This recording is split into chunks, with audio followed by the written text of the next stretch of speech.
Welcome to the show. I'm your host, Ryal Thomas.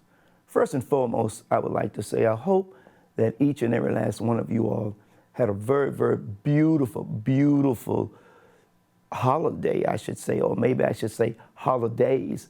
We're starting off into the new year, and I hope everyone has their plans set out for what they want to do, what they want to accomplish, and things. But tonight, we will be taking a deeper look at parental love. It's so much I want to say about this. And if you don't mind, if you have some friends or some individuals that you feel that need to hear this particular show, please feel free to call them right now, because I'm going to be moving into an area that's going to be sensitive, that's going to be emotional, and in some cases it may be a little bit tear-jerking, and I know that it will bring about awareness to a lot of individuals that may not recognize how much our parents do for us, what they have sacrificed, what they have done unbeknown to us to put us in a position that we are in presently. You'd be surprised what parents have done, the sacrifices that they have made, that they never even mention it to you. How many checks they have written, how many times they've gone to borrow money from friends or family members just so you could be positioned properly. So hold on to your seats, because this is going to get extremely emotional and sensitive.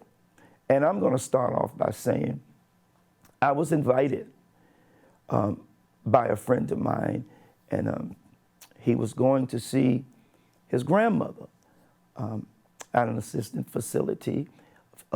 living facility, I should say. And I accompanied him. And when we approached, I noticed it was a lot of people hanging out. I saw a lot of sad faces. I saw a lot of smiling faces. But it brought about a certain feeling. It brought about a certain feeling to me. It was an air of loneliness. It was an air of despair for the most. Not saying that some of the individuals didn't appear to be happy and, jubilant and things of such. I'm just saying that, I watched a lot of people, in wheelchairs, just sitting in the chair, just lined up in the halls and, barely holding their head up. And not to say anything negative about the facility, it was more so the mindset of these individuals. And I was just imagining what their life was like, what they have gone through in the past. And it started to build up inside of me. And as we were walking down the hall, I looked over at my friend and he said, "Ryal, I want you to come in and meet my grandmother." And I said, sure. So we walked in and, she was all smiles because she was happy to see him. And she asked who was I. And he introduced me to her. And then I introduced myself to her, and she seemed to smile. And we sit there and chatted for a while. And then I told my friend, I said, "Listen, I'm going to walk down the hall for a while and give you all some time.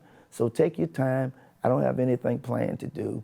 So I started to walk up and down the halls, and it was a lady in the room, and she made eye contact with me. Like, you have to understand, when elderly people look at you and they make that eye contact with you, man, they're actually reading you, man. They're actually feeling a feeling that you are projecting. And so she said, "Come here, young man." And, you can't say no. So I just walked on in the room, and she said, "Have a seat." And I'm thinking, wow, this is strange. And so, of course, I sat down with her, and she began to talk to me. And she talked to me as if she had been knowing me for years. And this is what's brought about this topic, this taking a deeper look at parental love. She went on to say that she has been here for 5 years and that no one comes to see her. And she was wondering, did I know her son? And I don't know if it was a little dementia there or what. But she started to talk to me as if I knew him. And I said, no, ma'am, I do not know your son. And she said, well, I haven't seen him for a long time now. And she went on to say, well, I left him my house, and I left him some vehicles, and we had 20 acres, and I left him that. And for him not to come and visit me, and she started to tear up. And when she started to tear up, I started to tear up. And I'm thinking to myself, man, I don't know if I'll be able to handle this, you know. And she continued on talking, and she said, the things that I did for him, the things that I did for him, to put him in a position where he really doesn't have to worry about his future. And he doesn't have to worry about his kids' future, which are my grandchildren that I haven't seen. Wow. Wow. And I got to thinking, does that individual know, speaking of her son, does that individual know the sacrifices that she have made? She has made so many sacrifices, the way she was telling it, to give him a life that maybe she didn't have in the beginning. Maybe she worked so hard to give him everything, to bring about his comfort, so she could realize and feel good about what she has done. And I think that we all take for granted what our parents have done. They have done things legally and illegally so that we children could have the life that we're presently living. There are individuals out there right now that will not, if their parents or grandparents are in one of those facilities, they may never go to see them. The next time they may see them will be in a coffin. Man, that's not fair. That's not fair. After one has sacrificed so much, this is the reward that we give them. We have children, or they have children, I should say, that are not even speaking to their parents, to their grandparents, because of something senseless, something that should have been resolved years and years ago. And if you are so in tune with your spirituality, with your religion, how can you walk through the doors of the church and walk out of the doors for the care and concern of your parents? It doesn't make good sense. It doesn't make good sense at all. So, in the process of me listening to her, I must admit, man, things were just going on through my mind. And at the end of the conversation, she looked at me, and I told her my name, and she remembered, and she said it very clearly. She said, Ryal, now you have a nice day, and don't you forget about what I've said, because your parents have done things for you as well that they will take to their grave.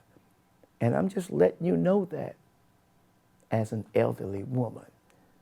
And I said, well, thank you very much, and I won't forget that. So I continued my walk with my head kind of hanging down, looking at the floor, looking at my steps, thinking about what I just experienced. And I said, wow, now that was pretty deep. Maybe it was meant for my friend to call me and ask me to ride with him so he could go see his grandmother. And I think it was. I think things are connected, when things are pulling you one way or another, and especially pulling you in a positive way, and you recognize it, and you continue to go with the positivity, that's a big thing. So like I said, I continued to walk down the hall, and this man, hey boy, I looked over at him, I said, yes sir, how can I help you? He said, come on in here and sit down with me for a while. I haven't had company in a long time. And I said, okay. I said, so what are you doing? Oh, and he was really on top of things. He said, you can see what I'm doing. I'm just sitting here, but I need some company. And I said, well, I'm here. What do you want to talk about? And man, this guy was just buck wild. It was a pleasure to be with him. He started kicking his feet up, and we were sitting up there lying back and forth to one another about things that we knew was just to make us laugh. And so then all of a sudden he finally broke down. And he said, you remind me of my son. And I said, he said, although I haven't seen him in a while, I guess he's taking care of the business. And I said, your son has a business? And he said, yeah, I left him the business about 10 years ago and haven't seen him since. I said, wow, I'm sorry to hear that. And he looked at me and he said, well, sometimes it's like that. Children today, they don't know what we have done to put them in that position. I didn't have to leave him that business. I could have just sold it and had someone come in and take care of me in my own house. But now, he has a very, very big home from my understanding. And he has a family. And I have grandkids that I've never seen. And I think the oldest grandchild is like 8. I said, wow, have you tried to call him? No. I figured that I shouldn't have to call him. He knows where I'm at. He put me here. He knows exactly where I am. He doesn't even know the sweat that I went through, the sweat that his mother and I went through to build that business. We started off with just 2 employees, and the 2 employees were myself and my wife. And eventually it moved up to maybe 20 employees before I was put here.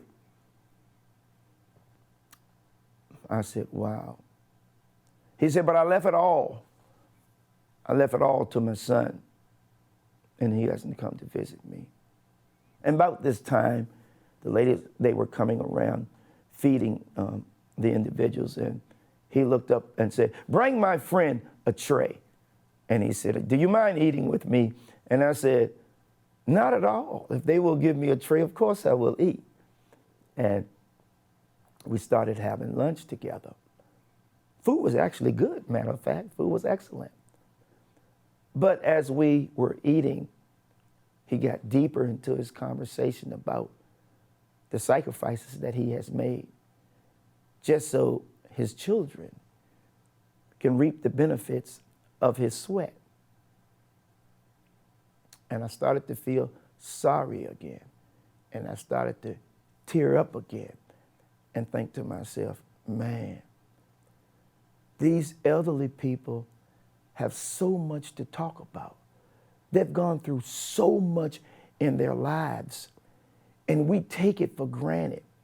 We take it for granted because there are some individuals out there that could care less about what their parents, what their grandparents have done for them to leave them in the position that they are presently in. You are reaping the benefits of the sweat that they have put down for you. And the audacity of someone not visiting someone that has left them in a position where they really don't have to work. I have done all the work for you. I have plowed the fields. I have planted the crops. And now all you're doing is eating, not realizing that I had to buy 2 or 3 plows, that I had to buy 2 or 3 bags of seed, that I had to go out there and plant that garden in the heat. I had to maintain it. I had to pull the weeds up. I have scars on my fingers. I have back problems right now. And this is what you give me in return. A lack of love. Taking a deeper look at parental love. Things that we don't even recognize. Things that we don't even see. Because we're living our life and not realizing that our parents set that in place for us. How many loans have your parents gone out to get for you? How many papers that they have co-signed for you and you never paid the bill and they wind up paying the bill? How many times have they showed you directly and indirectly how much they love you? And this is the way some of us repay them, by acting like they don't exist, by just putting them off, like putting a cow out to pasture. Man, they are our parents. They are our parents. And this little disagreement or this little thing that you have, and well, the reason I don't go see my mother, is because of this. And the reason I don't go see my father is because of this. But yet, you're the first one there when it's time to read the will. You're the first one there crying over top of a coffin, reaching down, touching, maybe even kissing your parents. But why give them their flowers while they die, when we all should be giving them flowers while they live? This was a revelation for me, not only to see, but more so to feel. More so to feel what happened, to feel the emotions, to feel the sensitivity that now has been brought about to me over a visit. Over a visit. We continued eating, and I looked over at him, taking the spoon and bringing some applesauce up to his mouth. And the spoon started to shake in his hands. And as he attempted to put the spoon in his mouth, the spoon dropped. It just dropped. And I said, "I'll get that for you." And he said, "Thank you." And I grabbed the spoon and I went over there and rinsed it off and wiped it off with a napkin. And he looked at me and said, "Thank you so much. That was very kind of you to do that." And I'm looking at him and thinking to myself, he has no one to pick the spoon up for him if I wasn't there. It was a very sad feeling for me, but a very, very, very needed visit. A very needed visit. Because I only visited 2 or 3 people, and basically all of them, well, the 3 I visit, and I'm not saying that the other 100 had bad experiences as well, as far as people not coming to visit them. I'm just saying the 3 that I visited had sad stories to tell. Sad stories to tell. And regardless of what you may be feeling presently, regardless, they're still your parents, man.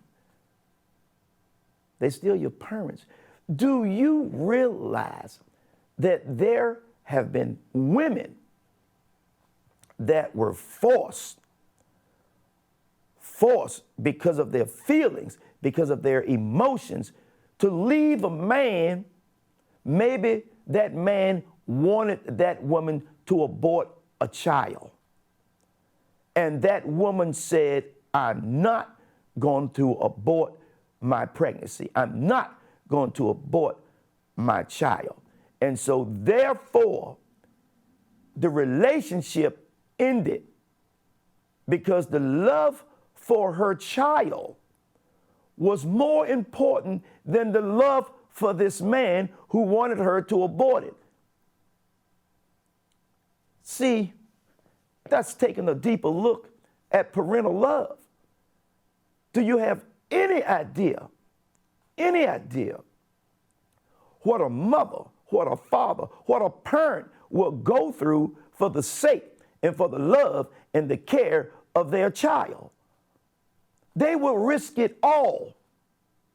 You have to understand that they will lose their house, they will lose their bank account, they will lose just about everything because they love you.